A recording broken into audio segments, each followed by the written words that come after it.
Hello everyone and welcome to Long's Toys. Today we're taking a look at Deluxe Class IronWorks from Transformers Earthrise War for Cybertron Trilogy. Now IronWorks is our first Micromaster base former. I'm not really sure what to call this guy. In Siege we called them Weaponizers because they kind of, came apart and became various connectable power-ups and things for various guys. But these guys turn into little base for the Micromasters, as you can see here on the back. But they can also become like parts for the deluxe figures, so maybe they're still Weaponizers. I'm not 100% sure. In any case, he looks neat. I'm very excited to check this out. Here is the base form over here in the artwork. Very nice. Just says Deluxe Class down there. And then on the back you can see how it shows like all the different pieces he comes apart into. And I have seen pictures of them attached to Deluxe Class figures as like armor / weapons, just like the Weaponizers did. So I guess technically they're both, but we'll take a look at all that. So I'm going to go ahead, I'm going to get IronWorks out of the box here, and we'll take a closer look. So here is IronWorks out of the packaging. And I think he looks pretty cool. He's got a little bit of kibble here on the back, but it's really not that big of a deal. Overall, pretty cool paint applications. I like the head sculpt. It's simple, but I like it. He's basically just got a visor eye and a face mask, face plate, whatever you want to call it. So pretty simple there. The one thing I will say is this yellow is obviously painted. It's either painted over a darker color or they decided to like wash in some gray to make it look like maybe there's oil on it or something, but it's definitely caked on. I'm thinking because it's a lighter color, it's kind of goopy.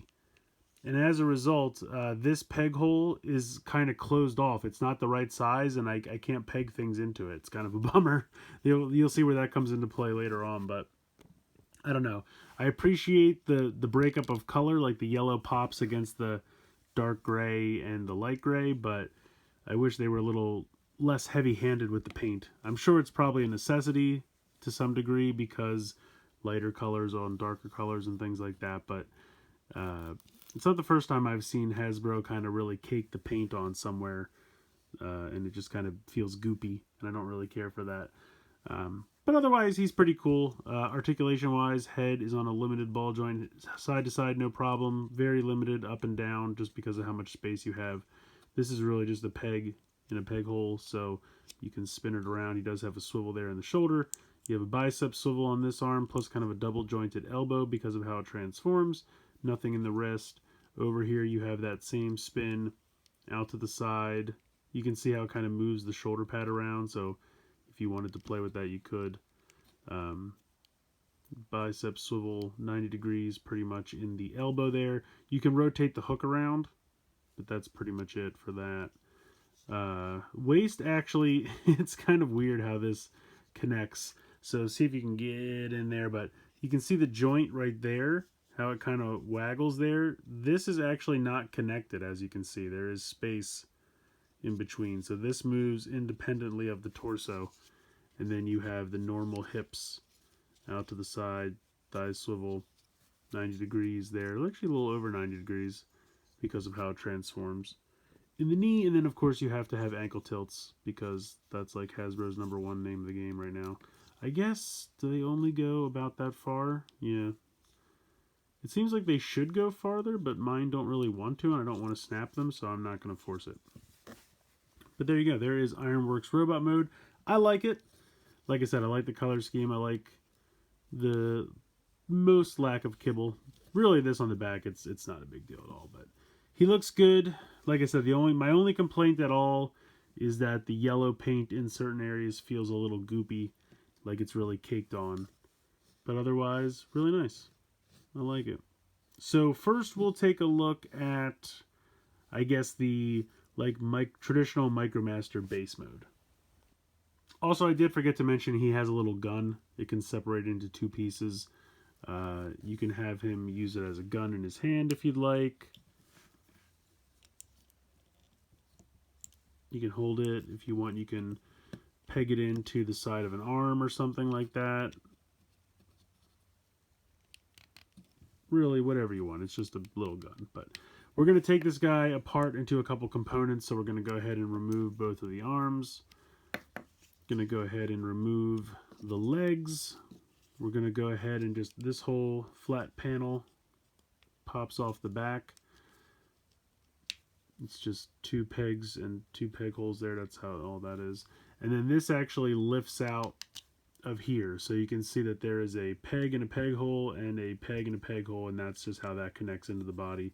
And then this piece just waggles here on its own. So you're going to take the head, you're going to rotate it around 180 degrees, and then there's a panel that will fold in so that the head can hide down. It makes a horrible cracking sound, but I swear it's not breaking.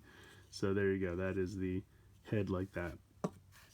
Take the legs and fold the thighs down into the leg. So there you go. And then this, really, you just kind of straighten out like this. You can rotate this like this. And then for the other arm, you're going to, there's a tab right here and a tab spot right there. You can use that double elbow, peg that in like that. So that's pretty much your major components. So you're going to take this piece here, flip this up. You have the 2 connections there. You're going to peg one into what was his kneecap. So peg that in there. Then you're going to peg the other one into the other kneecap, like so. And that's kind of the base for the main MicroMaster area. This you're going to take, flip this peg up like so. You're going to take the gun apart. You're going to peg the little part here into the side. And then you're going to peg this part back here like this. And then what you're going to do is this peg right here is going to peg in right there. This little peg on the gun is going to peg in right there. And then this piece back here will kind of act as a stilt, just to give it a little bit more stability, I guess, for lack of a better term. This is going to peg in over here, and you kind of want to get these out of the way just so they don't cause a problem. And then you're just going to peg this on here like so, and then you can kind of push these back under. So there is the main function part, main base part. You can peg this on here. Let me make sure I'm doing this correctly. Yes, I am. And that acts as a little ramp. And then you take this, and this pegs in, this goes down like this, and that pegs in up here. Like so. And then if you had the crane, spin that back around. So there is the, whoops, as I knocked the camera. Here is the traditional MicroMaster base. We'll bring in one of the Hot Rod Patrol? I guess a hot car, whatever. We'll just go with it. So that can, you know, it's got a little ramp functionality. Obviously, these all have the same connection ports. So if you would buy like the little shield Battlemaster, he could clip on as an additional ramp. You could clip this on, I believe, 2 parts of Omega Supreme, but I'd have to double check that. I still haven't opened him yet. I got to get on that. I know there's parts like ramp parts of Prime's trailer that should be able to connect to there as well. But for right now, you pretty much just have these little areas. You can kind of like just barely fit 2 MicroMasters on at the same time. One fits very nicely and can definitely roll down the ramp. But yeah, that is the little base mode. This has like a little working crane as well. So there you go. Alright, so I've gone ahead and taken them back apart into the base components. Now, if you are familiar with the MicroMaster bases from G1 at all, the way they worked is the configuration that I just showed you was able to transform into a different configuration, which was kind of a tower. Now, the directions do not show this at all. They just don't. I'll tell you what, this is what the directions do show. They want you to take the legs and pop these out and connect these pieces on here like this, and then take the other leg and connect this out and then pop this on. And this is what the directions actually show you. They don't use any of these. They tell you to build this long table that can't even really support its weight. They waste direction space to show you to build this. I don't get it. I don't know why. I think it's dumb, but they do. That's in the directions. This next mode is not in the directions. So what you do is you take this, you flip these around like so. You go ahead and you put the legs next to each other. They don't really clip in any way. They just kind of sit there like this. You're going to take this piece. You're going to flip the shovel piece out like so. You're going to bring this down, and it kind of sits like this. Now, you have these. You can see that there's two holes on the bottom of the feet. This is going to peg in like so. Just like that. You're going to take this piece, and you're going to peg this in here, and peg this in here, and that makes kind of a little box. So if I zoom out, you'll see we have a tower forming. You're going to take this, and you put one piece up. This, you can kind of do whatever you want. If you want to put it down, if you want to put it out to the side, whatever you want, it doesn't really matter. I kind of just like to do that just so it's out of the way. You're going to take this, take the gun, peg it into the top section here, and then this is going to peg into here like this, and then this will clip on to the front here like so. And then this is what I was telling you before. So the peg hole underneath here, this is supposed to peg into that, but mine won't do it. The paint is so goopy and glopped on that it actually shrank the size of this peg hole, and I've tried with considerable force. It's not going on, so I've just given up. I'm not breaking the toy. What I'm going to do is I'm just going to take this, fold this down. This little peg here, I'm just going to peg into the side and just kind of make like a side platform, maybe like a little helipad or something. I mean, it's just as good. Honestly, pegging this on top is not so much better that I really care all that much. I'm not missing out on anything. But this is the little tower configuration that you're left with. This is very reminiscent of the old G1 toy. The first configuration I showed you was able to transform into this configuration. So I think it's really cool that he can pull this off, but it's weird to me that it's not in the directions. So I think you're meant to, like, you know, have a Micromaster sit up here, although he looks way too big. Maybe if you had like a Titan Master or something, might work a little better. You could certainly have a Micromaster down here manning this gun, something like this. You could have a Micromaster like drive out of the center back here. So there's possibilities. There's things you could do. I think that's pretty cool. And I just love the fact that they put both configurations in here, given the fact that the old toy could transform one into the other. And it just boggles my mind that it's not in the directions. So that's really weird to me, but a pretty cool configuration all the same. So once again, I have taken him apart into his various pieces, and I was talking earlier about how these guys can still be used as weaponizers. So I wanted to show that off real quick. This is in the directions. Just wanted to make that clear. But basically, they want you to take this piece and clip this onto here. And then I think they just have you pull this off like this, and they have you peg this into one of his arms, like so. These things become shoes, so you just lift these up, and then you take his foot, which has peg holes underneath. And the directions do specifically show you doing this with Wheeljack. I'm sure you could do it with any deluxe class figure. I just happen to have Wheeljack, so I figured why not go ahead and use him. So there you go. There are the little shoes.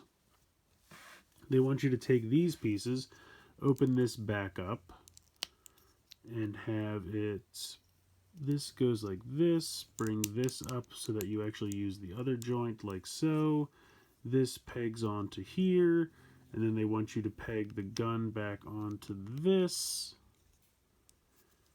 Then come around to the back, and you'll notice that I've already, these are usually spun out for his like little, I don't even know what you'd call these, back accents, I don't know. But you have to push them back in like you're doing the spoiler for vehicle mode.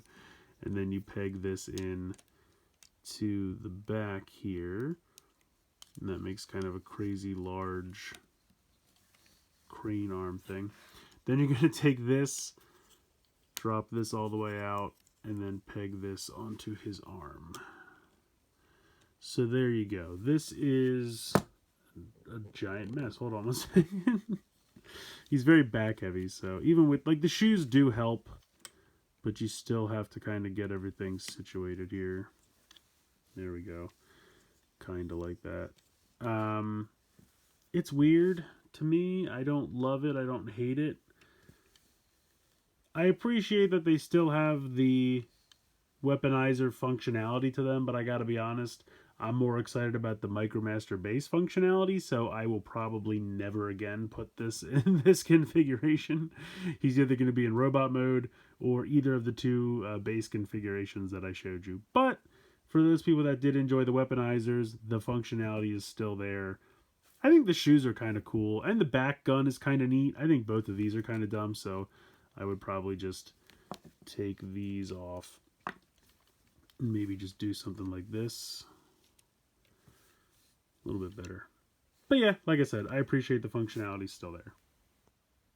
I really like IronWorks a lot. I think the idea of taking these small Micromaster bases from the late 80s and now giving them robot modes is a really great creative idea.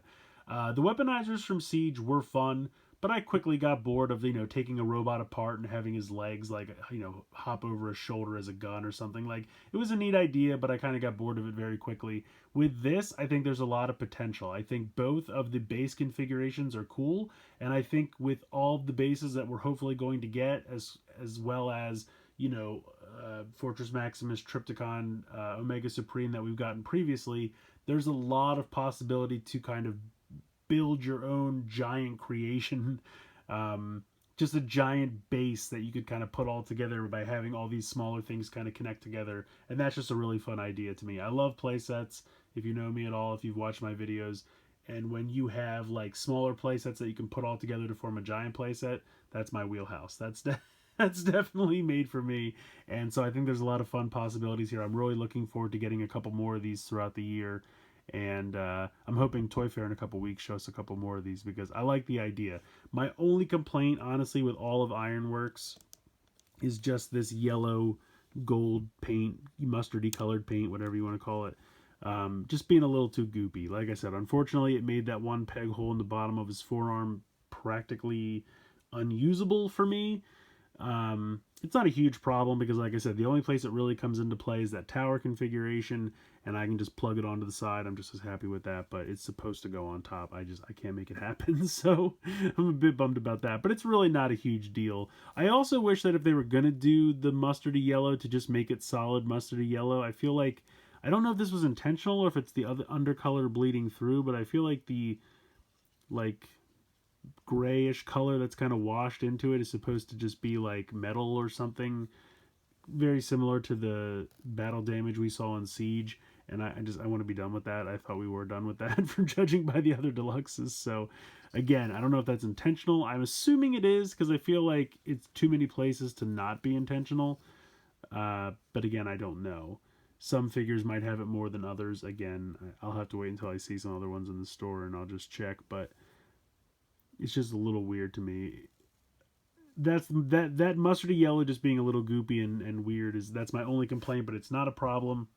I don't think they'll all be like that, honestly. I think some will be better than others, but it still wouldn't deter me from buying this figure again. I think it's great. I love the base potential. My only other complaint really is the fact that the tower configuration is not in the directions at all, which I think is so weird. The directions show you how to transform him into the first configuration, that weird long table, and then the armor for Wheeljack. That's it. That second base configuration is not in the directions. And I feel like that's the second time that Hasbro has done this where a main configuration is not included in the directions. I can't remember off the top of my head what the other one was, but I remember this happening at least once before where I was just really surprised that some transformation scheme is not in the directions. And they need to up their directions game. They're really a little off, but for the most part, not bad. But in any case, hopefully this video was helpful. Definitely a fun figure, and I definitely recommend picking him up. But please like, share, and subscribe. That's going to do it for this one. I hope you guys enjoyed the video. And as always, thank you so much for watching.